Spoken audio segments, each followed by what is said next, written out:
ഇനി കുറച്ചൊക്കെ ടെൻഷനുള്ള ദിവസം കേട്ടോ. അപ്പം നമ്മൾ കുറെ നാളായിട്ട് വീടുകൾ ഇങ്ങനെ തേടി തേടി നടക്കുന്ന നിങ്ങൾക്ക് അറിയാലോ. അപ്പം ഫൈനലി നമുക്കുള്ള വീട് നമ്മൾ കണ്ടെത്തി. നമ്മുടെ ഇഷ്ടത്തിനും അനുസരിച്ച് വെച്ച പോലെ തോന്നി അല്ലേ കണ്ടപ്പോ? ആദ്യം കണ്ടപ്പോ തന്നെ എനിക്ക് തോന്നി. ആ വീട് കണ്ടിട്ട് പിന്നെ നമ്മൾ കുറെ വീട് പിന്നെ കണ്ടായിരുന്നു. പക്ഷെ മനസ്സ് അവിടുന്ന് പോകുന്നില്ല. വെറുതെ ചുമ്മാ പോയി കാണുമെങ്കിലും ലാസ്റ്റ് വന്ന് പറയട്ടാ അത് ഇഷ്ടപ്പെട്ടെ, എല്ലാവർക്കും ഇഷ്ടപ്പെട്ടായിരുന്നു. ഇന്നലെ ചെറിയൊരു ടോക്കൺ കൊടുത്തു.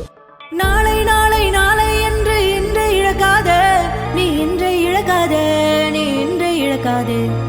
இன்றை விதைத்தால் நாளை முளைக்கும், அதை நீ மறக்காதே, நீ அதை நீ மறக்காதே, நீ அதை நீ மறக்காதே.